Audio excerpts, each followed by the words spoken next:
Alhamdulillah, segala puji bagi Allah, Tuhan seluruh alam yang berkehendak atas segala sesuatu. Allahumma sholli ala Muhammad wa ala ali Muhammad. Islam adalah agama yang sempurna. Islam mengatur segala lini kehidupan, mulai ketika kita bangun tidur hingga akan tidur lagi. Ada adab yang tentunya telah diajarkan oleh agama kita dalam kita menjalani kehidupan di dunia ini. Salah satu adab yang telah diajarkan itu adalah adab makan. Ketika kita akan memulai memakan makanan, kita diharuskan untuk membaca doa terlebih dahulu. Berdoa ketika kita akan makan adalah hal yang penting yang harus dibiasakan. Karena jika kita sampai lupa tidak membaca doa ketika akan makan, maka setan akan ikut makan bersama kita. Hal ini seperti yang telah dijelaskan oleh Rasulullah SAW dalam sebuah hadis riwayat Abu Dawud, disebutkan bahwa ada seorang sahabat yang makan dan tidak menyebut nama Allah. Ketika itu Rasulullah SAW sedang berada di dekatnya. Saat makanan laki-laki tersebut hanya tersisa satu suapan, ia pun membaca Bismillahi awaluhu wa akhirahu, dengan nama Allah pada awal dan akhirnya. Melihat kejadian tersebut, Rasulullah SAW pun tersenyum kemudian berkata, setan terus makan bersamanya, namun ketika ia menyebutkan nama Allah Subhanahu wa Ta'ala, setan pun memuntahkan apa yang ada di perutnya.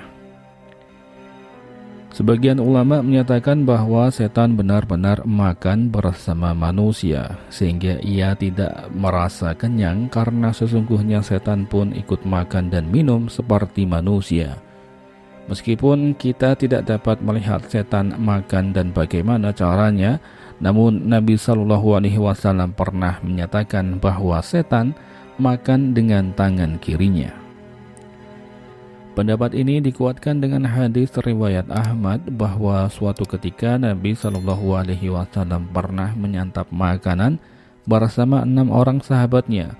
Lalu datang seorang Arab Badui dan ikut makan 2 suapan tanpa menyebut nama Allah. Namun ternyata makanan itu menjadi tidak cukup.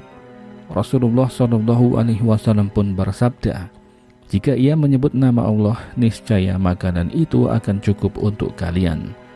Oleh karena itu, jika salah satu dari kalian makan makanan, hendaklah ia menyebut nama Allah. Dan jika ia lupa menyebut nama Allah di awalnya, maka hendaklah ia mengucapkan Bismillahi awaluhu wa akhirahu. Sebagian ulama yang lain menyatakan bahwa maksud setan ikut makan adalah hilangnya keberkahan. Jadi meskipun volume makanan tidak berkurang, keberkahanlah yang berkurang atau bahkan hilang seluruhnya. Namun ketika kita membaca doa, maka keberkahan pun akan didatangkan. Jika keberkahan hilang, maka makanan yang kita makan tidak dapat mendatangkan kebaikan. Misalnya tidak menghasilkan tenaga atau justru menyebabkan ngantuk dan lain sebagainya. Kesimpulannya adalah setan memang benar-benar ikut makan bersama orang-orang yang tidak menyebut nama Allah ketika akan makan. Oleh karena itu, sebelum makan, hendaknya kita senantiasa membaca doa agar makanan yang kita makan dapat menghasilkan keberkahan dan manfaat. Wallahu a'lam bishawab.